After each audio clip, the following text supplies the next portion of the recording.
Good morning, students. Welcome to social science class.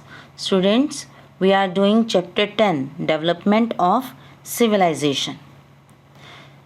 Civilization is the stage in human development when a lot of progress took place in the field of art, science, social, political and economic institution. Civilization human development की वो stage है जहाँ पर human में progress होती है, बहुत ज़्यादा डेवलपमेंट्स आती हैं. It is in the field of art, science, society और पॉलिटिक्स और economic status. Okay, in this we have discussed about four major ancient civilizations. These are Egyptian civilization, Mesopotamian civilization, Chinese civilization, and there is a civilization that is Indus Valley civilization, and this civilization was in India. Okay,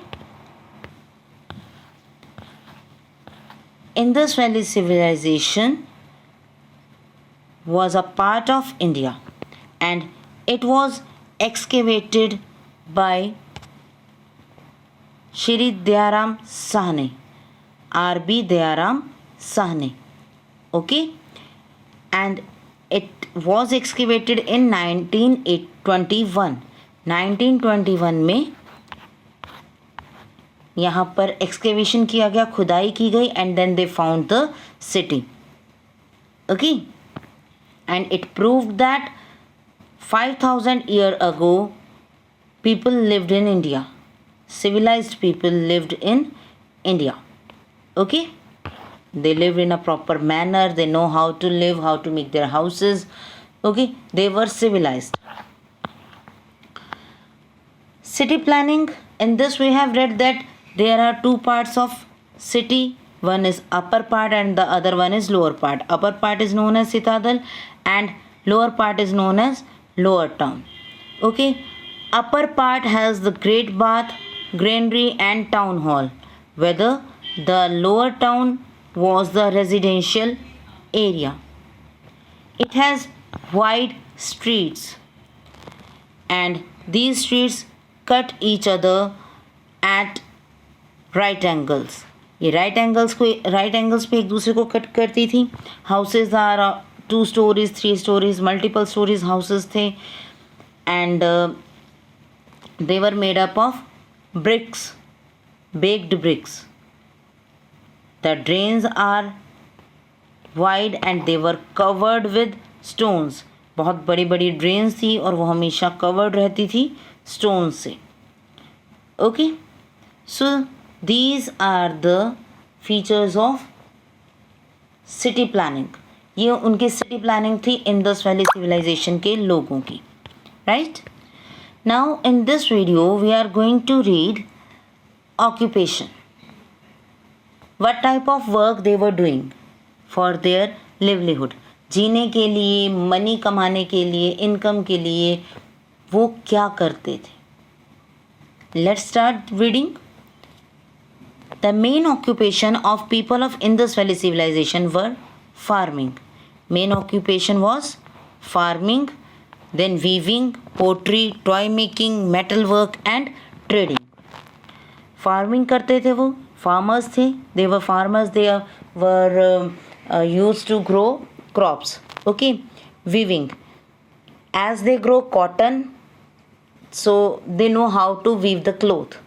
So they were good weavers. वो weaving भी करते थे, clothes बनाते थे वो. Pottery making is their occupation. They made earthen pots, मिट्टी के बर्तन. Okay, they also made toys. तो toy making is also the occupation. Metal work and trading. जो भी वो सामान बनाते थे उसको ट्रेड भी करते थे, सेल करते थे. तो trading is also a business or a occupation in that area. Annual floods in Indus renewed and enriched the soil for good harvest of cotton, wheat and barley. As we all know that heavy rains causes flood. Okay, and same with the Indus river. Annual floods in Indus renewed and enriched the soil. It means जो flood के साथ, river के साथ जो soil आती थी, उससे उस एरिया की सॉइल एनरिच हो जाती थी, फिर से फर्टाइल हो जाती थी, न्यू हो जाती थी. Okay, and it is good for harvesting cotton, wheat and barley. Wheat, barley, cotton, इनको ग्रो करने के लिए वो सॉइल बहुत ज़्यादा अच्छी थी, फर्टाइल थी. Farmer were aware of the different method of irrigation. Traces of canals have been found in some of the sites of Harappa. Farmers were aware of the different method of irrigation. It means they know different methods of irrigation. There were well also, canals also, so different type of irrigation method. They knew that. Clear, उन्हें पता था rainfall is the method of irrigation, is the source of irrigation. But इसके साथ साथ जब rainfall नहीं हो रही है तो उस टाइम क्या किया जाए, दे मेड कैनल्स. उन्होंने रिवर से कैनल अपनी फील्ड तक बनाई. ओके, दे हैव वेल, कुएँ भी थे उनके पास. तो different type of irrigation facilities they have. Other sources were water reservoirs. वो वाटर को रिजर्व करके रखते थे, रेन वाटर को पॉन्ड बनाकर, ठीक. And wells are also there. Farmers use ploughs, sickle etcetera for farming. Plough मतलब जो हल होता है, ठीक है, आपने अपनी हिंदी की बुक में देखा होगा हल. तो हल किस लिए वर्क करता है, फील्ड को प्लोइंग करने के लिए. तो वो प्लो को यूज़ करते थे, टूल था वो उनके लिए. एंड सिक्कल्स, ठीक है, टू कट द क्रॉप्स. तो प्लो और सिक्कल टाइप के टूल्स को वो फार्मिंग में यूज़ करते थे. The cultivation of cotton encourage textile industries and people became expert in art of spinning and weaving. Because they cultivated cotton, they grow cotton, so they came to know how to weave the cloth, how to spin the thread. तो वो spinning और weaving में expert हो चुके थे. And it encourages textile industry. Textile industries होती है कपड़ा बनाने की इंडस्ट्रीज, ठीक है. तो जो क्लॉथ मेकिंग इंडस्ट्रीज हैं, those are known as textile industries. तो कॉटन की अच्छी कल्टीवेशन ने, गुड प्रोडक्शन ने वहाँ पर किसको एनकरेज किया, टेक्सटाइल इंडस्ट्रीज को. And they became the expert in the field of spinning and weaving. The people domesticated a large number of animals like ox, buffalo, goat, sheep, pig and camel. लोग animals को domesticate करना start कर दिया, अपने घरों में पालना. Domestication means पालना. लोगों ने डोमेस्टिकेशन स्टार्ट किया. एंड वो कौन से एनिमल्स को डोमेस्टिकेट कर रहे थे, ox, buffalo, goat, sheep, pig, camel. Okay, these animals were beneficial for them. आजकल भी हम इन्हें डोमेस्टिकेट करते हैं और उस टाइम पर भी लोग डोमेस्टिकेशन करते थे इन एनिमल्स की. Pottery was also a popular industry. Pottery, मिट्टी के बर्तन बनाना बहुत ज़्यादा पॉपुलर था उस टाइम पर. Pots were baked, glazed and decorated. Pots को बेक किया जाता था, पकाना. बेकिंग मीन्स उसे फायर में पकाया जाता था, बेक किया जाता था, ठीक है, पॉलिश किया जाता था एंड डिज़ाइनिंग की जाती थी, उस पर डेकोरेट किया जाता था डिफरेंट डिज़ाइंस के साथ. People of Indus valley were also expert in making terracotta. Terracotta क्या था, अनग्लेज्ड एंड रेडिश ब्राउन, जिन्हें पॉलिश नहीं किया और वो नेचुरल ब्राउन कलर के, रेडिश ब्राउन कलर के, जैसे जब हम पॉट्स को बेक कर देते हैं तो जिस कलर के भी वो आते हैं वैसे ही रहते थे, ठीक है. वो टेराकोटा की चीज़ों को भी प्रेफर करते थे, एक्सपर्ट थे वो बनाने में. They made sculptures of animals. उन्होंने एनिमल्स के स्कल्पचर बनाए, टेराकोटा वर्क किया. But the greatest artist skill is found in the seals. उन्होंने सील्स भी बनाई. Let me show the seals. These are the seals, ठीक है. सील किस लिए यूज़ होती है, जब आपको कोई लेटर लिखना उसके नीचे अपनी मोहर लगाते हैं, अपना सिग्नेचर की जगह वो सील लगाते थे, ठीक है. तो seals are the main source of art. ये आपको आर्ट के बारे में बहुत अच्छे से बताएंगे. डिफरेंट टाइप ऑफ सील्स हैं यहाँ पर, जिसमें डिफरेंट डिफरेंट एनिमल्स आपको दिख रहे हैं, ठीक है. तो जो उनका मेन फीचर था वो क्या था, मेन आर्ट वर्क कहाँ दिखता है, in seals. The engraving of animals, flowers, and other symbols on seals have artistic and religious importance. Now, we have seen in these seals कि यहाँ पर different animals show हो रहे हैं, ठीक है, and these different animals and signs show their religious belief. वो क्या बिलीफ रखते थे, किस तरह का रिलीजन फॉलो करते थे, ये सब इन सील्स से पता चलता है. Okay. Many bronze tools and statues have been discovered. They indicate the mastery of the artisan in bronze casting. बहुत सारे statues बनाए गए. Here the one statue you can see that is Yogi figure. किसी साधु की figure बनाई है, किसी संत की फिगर बनाई है ये उन्होंने. ओके. तो स्टैचूज डिस्कवर किए बहुत सारे जो आर्टिस्टिक जो फील्ड है उसको शो करते हैं, आर्ट को शो करते हैं हड़प्पन वैली सिविलाइजेशंस की. Okay. And they also made statues और स्कल्पचर्स ऑफ ब्रोंज. तो here is the bronze statue of dancing girl. ये आपकी बुक में आपको शो है bronze statue. You can see here. ये ब्रॉन्ज स्टैचू है जो डांसिंग गर्ल का है. Okay. So this type of statue we found in that area. हमें उस एरिया में इस तरह के ही स्टैचूज देखने को मिले.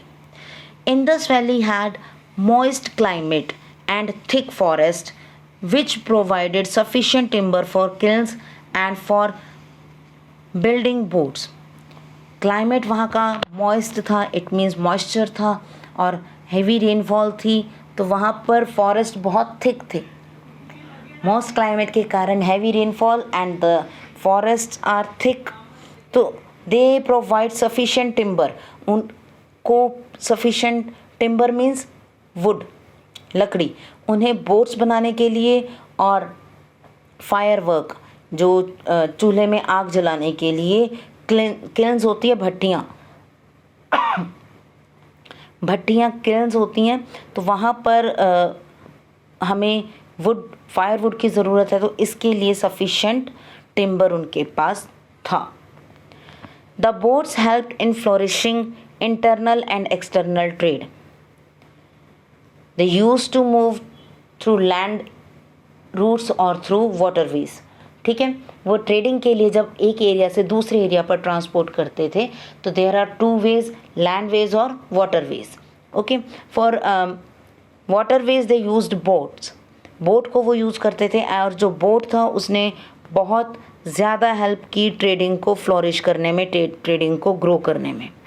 बोट्स हेल्प्ड इन अ flourishing internal external trade. Boats ने इंटरनल यानी कि उस एरिया का ट्रेड और उस एरिया से बाहर दूसरी कंट्रीज़ में ट्रेड करने में बहुत ज़्यादा हेल्प की. They move through waterways. Okay. Internal trade also carried out on land routes by bullock carts and camel carts. अब बैलगाड़ी, बुलक कार्ट मतलब कैमल, बैलगाड़ी, और कैमल कार्ट मतलब जिसके आगे कैमल को लगाया जाता है, ऊँट वर्क करता है उसमें, कैमल वर्क करता है. ओके. तो यहाँ पर इंटरनल ट्रेड लैंड वेज से भी होता था क्योंकि लैंड एरिया था सारा. तो वो लैंड वेज में कैसे मूव करते थे? Through bullock carts and camel carts. Camel cart और बुलक कार्ट की हेल्प से वो एक जगह से दूसरी जगह पर ट्रेडिंग के लिए मूव करते थे.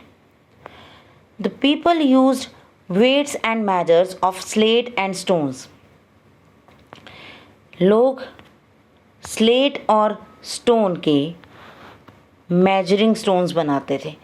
ठीक है. वेट के लिए जो हम जिसको वेइंग मशीन बोलते हैं, तकड़ी बोलते हैं हिंदी में. ठीक. तो उसके लिए वो स्लेट, पत्थर जो होता है, रॉक मटेरियल, स्लेट को और स्टोन्स को यूज़ करते थे. The seals of Mesopotamian civilisation excavated from in the city and the remains of dockyard discovered at Lothal in Gujarat prove that people of Indus Valley had trade relation with Mesopotamia, Egypt and other countries. As we have discussed कि waterways के through हम बहुत सारा external trade भी करते थे, दूसरी countries के साथ भी ट्रेड करते थे, एंड दूसरी कंट्रीज़ की सील्स हमें हमारे यहाँ पर मिली हैं. So that shows that we have trade relation, हमारे ट्रेड रिलेशन थे मेसोपोटामिया, इजिप्ट और बाकी कंट्रीज़ के साथ भी. Okay, so this is about occupation. We have read about occupation कि यहाँ पर फार्मिंग की जाती थी, weaving, pottery, toy making, metal work और ट्रेडिंग वर्क किया जाता था. ओके, फार्मिंग में they grow cotton and cotton encouraged textile work, textile industries को इनकरेज किया. दे domesticated animals also and they made pots, they made toys, terracotta toys और pots और statues बनाते थे. ब्रॉन्ज के स्टैचूज़ बनाए उन्होंने. और they had trade relation with Mesopotamian और Egyptian civilisations. Okay, so this is about trade. Read this topic from your book, and if you get any problem, if you get any confusion, you can ask. Okay, so that's it for today. Thank you and have a nice day.